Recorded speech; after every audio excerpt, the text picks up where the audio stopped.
Most business advice is written by and for extroverts, SETE users. They talk about hustle, 24/7 availability, and crushing your goals.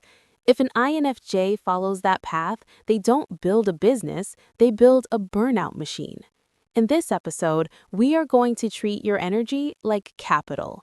If you overspend it on the wrong tasks, your business soul goes bankrupt. If you are an INFJ entrepreneur or creative, your biggest competitor isn't another person, it's your own exhaustion. You have the vision, you have the talent, but you keep hitting a wall. You spend your morning answering emails, your afternoon in networking meetings, and by 4 p.m., when it's time to actually do the deep work you love, your brain feels like static.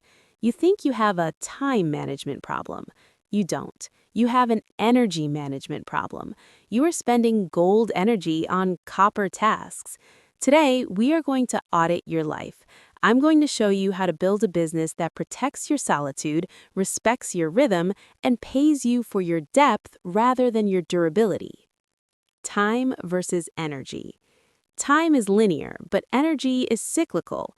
An extrovert can gain energy from a meeting, an INFJ pays for a meeting with 2 hours of recovery time. If your business model requires you to be on all day, you have designed a prison.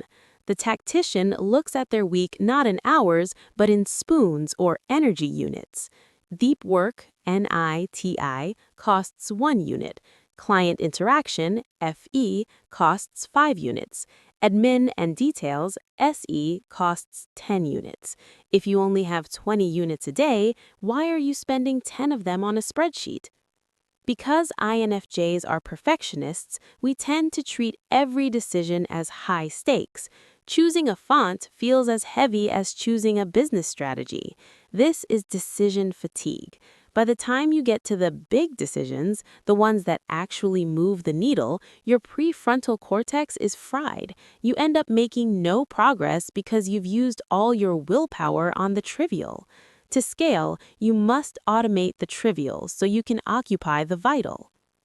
The guilt of the lone wolf.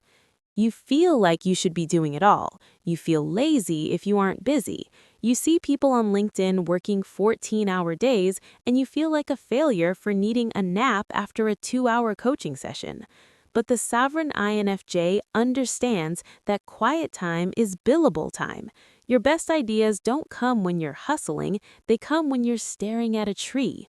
In a moment, I'm going to show you the low-touch, high-impact model, how to structure your services so you only have to talk to people twice a week while your income continues to grow. To build a business that doesn't burn you out, you must move toward asynchronous value. Stop trading time for money. If you sell hours, you are capped by your exhaustion. Sell assets like courses, books, and systems. The Fe-Firewall. Use tools like Loom, Slack, or email instead of live calls. This allows you to process information using your NI at your own pace without the immediate FE pressure of a live person staring at you. The $10,000 hour. Identify the one task that only you can do, like designing the strategy. Everything else is an energy leak. Hire a virtual assistant or use AI for the copper tasks like scheduling, formatting, and basic research. The energy audit. This week, we are reallocating your capital. The red, yellow, green audit. Look at your calendar for the last week. Red, tasks that drained you, meetings, spreadsheets. Yellow, tasks that were neutral, email, basic research.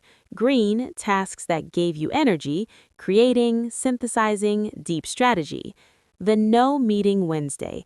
Clear one entire day a week of all human interaction. Use it exclusively for green work. Watch your productivity quadruple. The automation sweep. Find one task you do every week that you hate. Find an AI tool or a person to do it for you. Your business should be a support system for your life, not the other way around. You weren't built for the grind, you were built for the glow. When you protect your energy, your insight becomes sharper, your presence becomes more magnetic, and your work becomes more profound. Stop trying to be a machine. Be a sovereign. Manage your budget, protect your peace, and let the results speak for themselves.